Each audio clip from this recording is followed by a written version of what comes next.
Back in the 90s, MS-DOS was a dominant platform for PC gaming, and as a 90s kid, it was a given that you'd end up spending some time playing DOS games.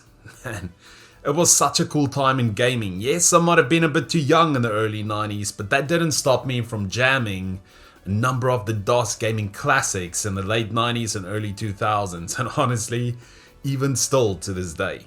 Alright guys, so this is the final favorite DOS games list. This is part 2. I'll link up part 1 for you guys to go and check out and see which games are included in that list. It's a video I've done a couple of years ago, but there's obviously a lot of games that I played on MS-DOS that was not included in that list that I felt like I wanted to put in this list. So I hope you guys enjoy. If you do, please consider leaving a like, subscribe, and share this video. That always helps out a ton. Thank you so much for all of the support lately and for sticking with me while I was away. For a couple of months, getting my studies and everything in order. But yeah, thank you so much for supporting. I will be looking to upload on a more consistent basis. But yeah, hope you guys enjoy. Let's get it. Alright, we're back at it again, and for my first mention, I had to kick it off with Lemmings. Now this 2D side-scroller was one of my favorite puzzle games growing up. The objective? Guide the green-haired creatures called Lemmings through various obstacles and towards the exit before the time runs out. Seems straightforward, and for the first couple of levels it is, but it gets pretty hard down the road as you're working your way through the game. So many fun and nostalgic memories playing Lemmings, even the 3D one on Windows. Man, just had to give this one a bit of a shout out. Now, heading into number 2, I've got SimCity 2000. Okay, I'm not gonna lie, as a kid playing this game, it was a bit complicated, but I stayed the course and I'm glad I did. What set this game apart from the rest was its depth and complexity. I mean, you had to manage budgets, address the needs of your people, and where every decision had consequences. It was challenging, but it somehow struck a balance. To me, SimCity 2000 for the time was just a well-designed game, and look, if you love simulation games, then you probably already know and appreciate SimCity 2000 and most likely also spent countless hours playing this game. Alright, for number 3, I've got one of the RTS greats, Command & Conquer: Red Alert. I'm not sure how I missed this title in the first list, but I absolutely love playing this game. From the many battles I've fought to that iconic sidebar menus, structures, units, and streamlining gameplay. I mean, the memorable cutscenes, mission briefings, solid soundtrack, and that single player campaign. Look, Red Alert is a gaming staple and well deserves a spot on this list. Heading up this list, and my number 4, I've got a Star Wars DOS classic. Yeah, gotta be TIE Fighter, and man, what a blast from the past. This game had you in a cockpit as an Imperial TIE Fighter doing missions and blasting your way through the galaxy, but what made this game was its attention to detail, Star Wars aesthetic, and immersing you from the Empire's perspective, offering a unique take. Played this game so many times visiting my cousins, and I still remember that cinematic charm. And if you're a fan and you're wanting to revisit some DOS games, consider heading back to this one. And The Secret of Monkey Island finds its way to my number 5. There's so many things that I can say about this game, from the pirate adventure charm to the inventory puzzles you need to solve, and also speaking to the locals, which I loved. That witty dialogue, and man, as a kid, I just spent many hours working my way through this point-and-click adventure. Look, it's fun, it aged well, and will still keep all types of gamers entertained for hours. Alright, so for the first video, or for the first list a couple of years ago, I talked about Warcraft 2, but to be honest, I also love playing Warcraft Orcs and Humans, which is why I'm noting this one my number 6. Yes, the interface might be a bit primitive now, but for the time, this RTS game was rock solid. From the decent story, mission variety, pretty clever AI, to the units supporting each other well. Also, I mean, the resource system was pretty elaborate.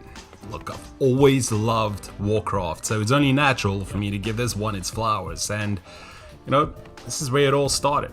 The Tomb Raider series always stood out to me as a kid. It was fun, challenging, and but everything aside, no DOS list is complete without placing mention to the first Tomb Raider, coming in by number 7. Now, even though the second Tomb Raider really set it off for me, I spent many hours traversing through these different locations, solving puzzles, and just being immersed by the atmosphere. Man, this game to me, and many gamers out there, defined 3D exploration, and if you were a gamer in the 90s, I know you'd agree. When you talk about first-person classics, you'd be remiss not to mention Doom, which is why I'm putting this one on number 8. Dude, this is where it's at. Man, I was way too young to jam this game when it first launched back in the day, but in the late 90s, when I played a lot of these early released games, I was hooked. There was just something about blasting demons with shotguns and the vibe and action, working your way through the levels. Look, Doom is iconic, the father of the genre, and a worthy title to include. So, we are at number 9, and another DOS platformer that I loved was Commander Keen. Look, Billy Blaze's adventure were more than pixels. They were a gateway to tight controls, challenging levels, and pure platforming joy. Look, pretty much all of the Commander Keen games were great, but to me, the first one will always hold a special place. So yeah, consider checking this one out again. Heading up this list, and at my number 10, I wanted to include Carmageddon. This one brings back a lot of memories. A bit rough around the edges, but dude, for the time it was entertaining as hell. From the different settings to starting at the bottom of the barrel and needing to race your way to the top. I mean, Carmageddon was riding on that shock value. Yes, you had to win races, but wreaking havoc along the way was just where the true fun was at. Annihilating everything and everyone in your path. Look, it didn't age well, but man, it's still a game I fondly remember. Time to bring out the big guns, and what better title than Worms coming in at my number 11. This turn-based strategy game released back in '95, where you could have up to 4 teams of 4 worms aiming to destroy each other. Look, there's a lot of weapons available with several different effects and 10 different terrain types. It was a lot of fun, quirky, and just remains a DOS gaming staple. And for number 12, I've got Need for Speed, ported over to MS-DOS back in '94. Man, who haven't played some Need for Speed back in the day?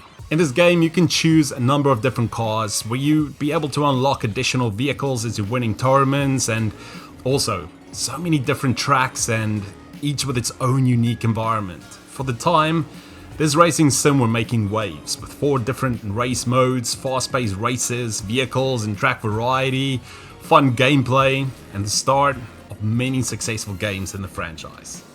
Alright, so for number 13, I'm including Earthworm Jim. Now, I know this game was ported over on a number of different platforms, but I mostly played the DOS version.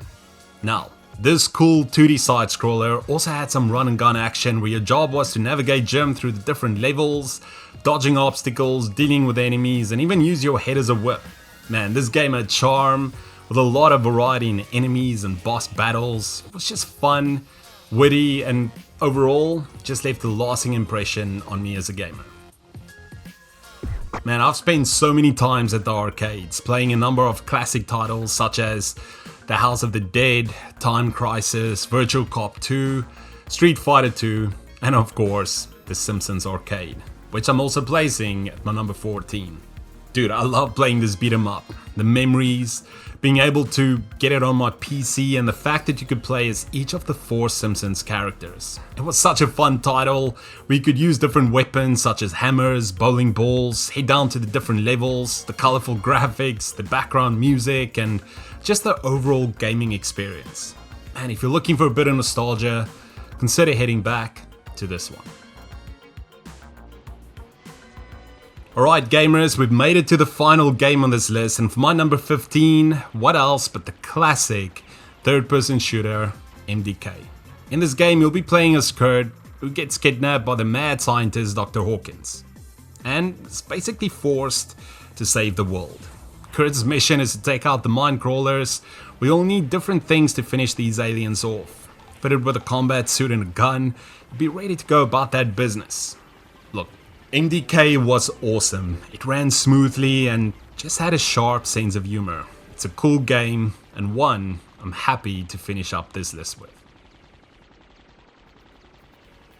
And there you go, guys. This is my 15 favorite DOS games growing up, part 2. As mentioned, I will be linking up the first part for you guys to go and check out and see which games are included in that list. But I hope you guys enjoyed this video. If you did, please consider leaving a like and all that stuff. But yeah, the DOS gaming era, such a special time in gaming. For me personally, as a 90s kid, just brings back so many memories, and I hope you guys shared a couple of those memories as well. But yeah, thank you for all of the support lately. I will be looking to upload on a more consistent basis, so stick around. Thank you for the support, take care of yourselves, and until next time, see ya.